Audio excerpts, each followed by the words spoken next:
फिर से मैं वेव ड्रॉ कर रहा हूं वही,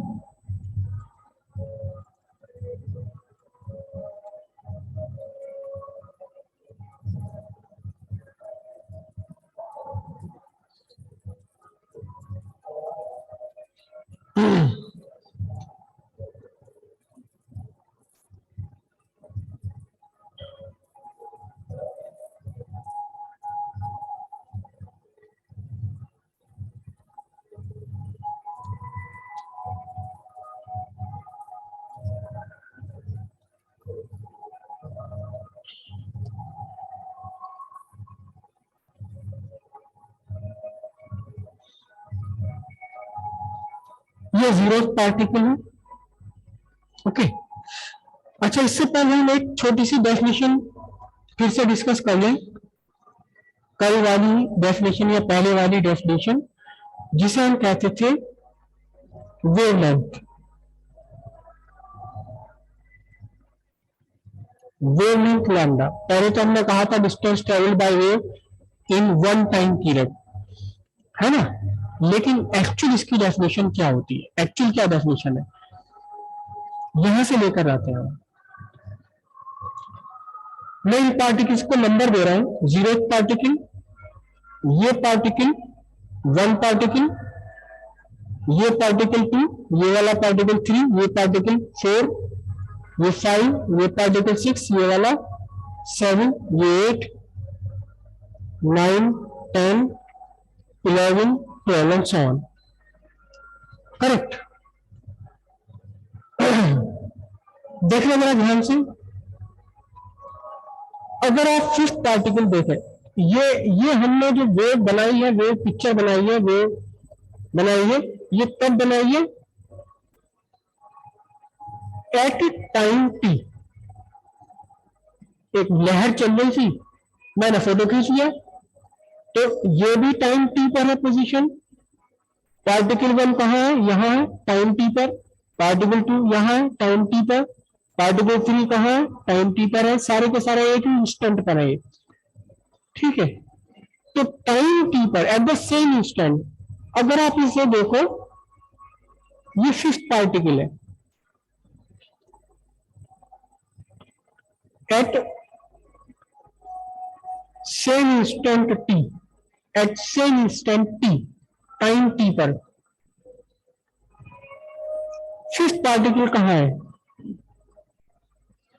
fifth particle at positive extreme.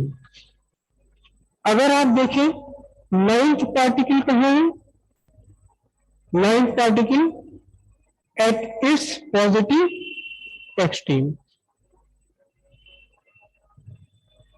तो क्या कहेंगे आप, कहेंगे fifth particle and ninth particle are in same phase. दोनों के दोनों कैसे हैं, सेम फेस में, ठीक है। एक और पार्टिकल देखें, आप पार्टिकल देखें, third particle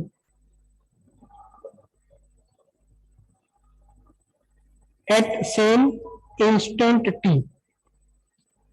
position of third particle क्या है,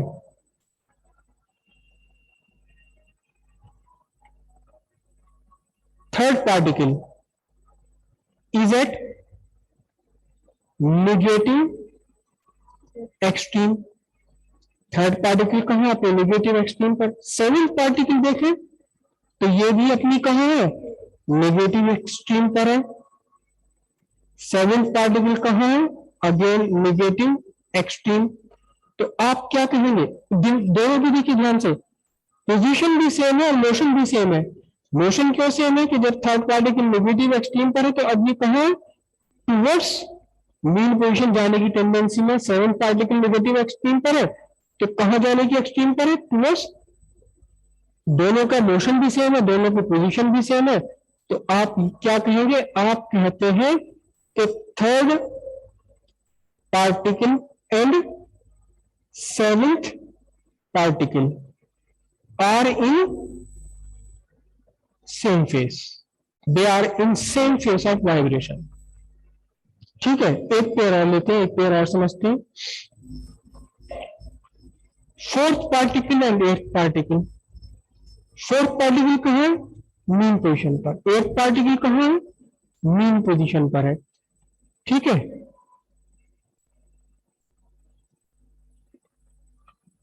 fourth particle at mean position, और उसके बाद कौन सा लिया मैंने? एट्थ वाला पार्टिकल। एट्थ पार्टिकल कहाँ है? ये भी अपनी मीन पोजीशन पर है। देखना जरा ध्यान से, ये वो आगे बढ़ रही है ऐसे, ऐसे ऊपर जा रहे हैं दोनों या नीचे आ रहे हैं? नीचे आ रहे हैं। जब ये पार्ट यहाँ यहाँ ऐसे पहुंचेगा तो ये पार्टिकल यहाँ नीचे आ गया ना मेरा। तो दोनों का ये इसका मोशन भी सेम है, और यहाँ ऐसे पहुंचेगा तो भी सेम, दोनों का सेम है। पोजीशन भी सेम है दोनों की, और मोशन भी सेम है। तो फिर आप क्या कहेंगे?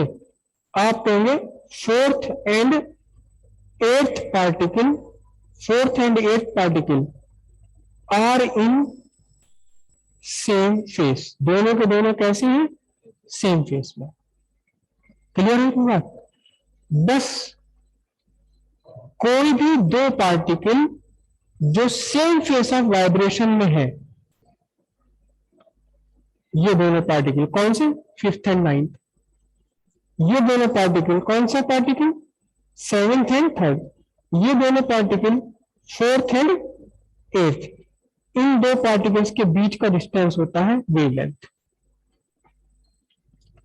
The distance between two consecutive particle in same phase of vibration. हालांकि इसके बाद में ये वाला भी सेम फेस ऑफ वाइब्रेशन में आ जाएगा, लेकिन हम कंसेक्यूटिव पार्टिकल ले रहे हैं, बीच में छूटना नहीं चाहिए कोई सेम फेस वाला।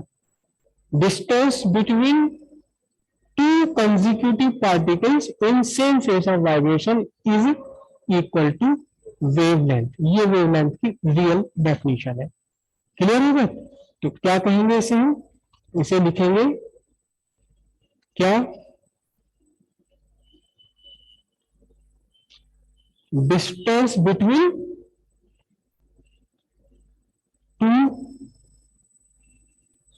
Consecutive particles in same phase of vibration is called क्या? Wavelength lambda. क्लियर है बात?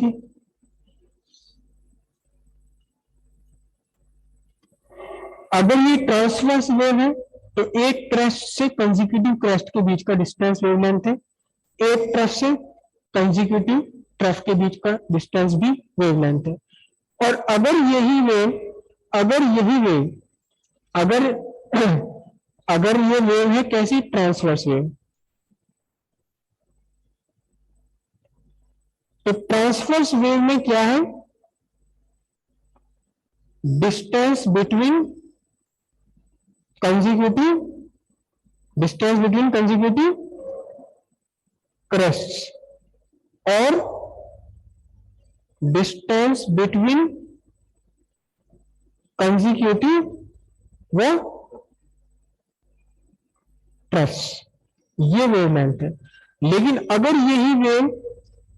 यही वेव आपकी कौन सी वाली वेव है? अगर यही वेव है लॉन्गिट्यूडनल, तो ये चलती है, लॉन्गिट्यूडनल वेव चलती है in the form of compression and rarefaction की फॉर्म में।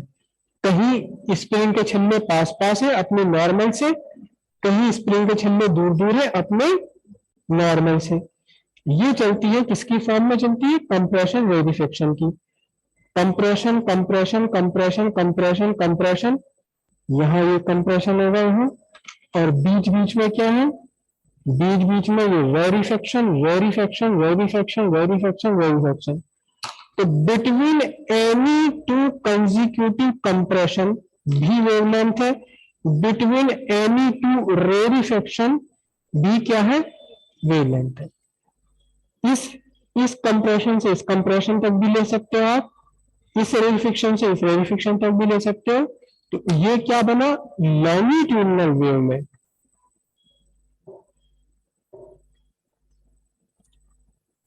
लॉन्गिट्यूडिनल वेव के केस में क्या है बोलिए, डिस्टेंस बिटवीन टू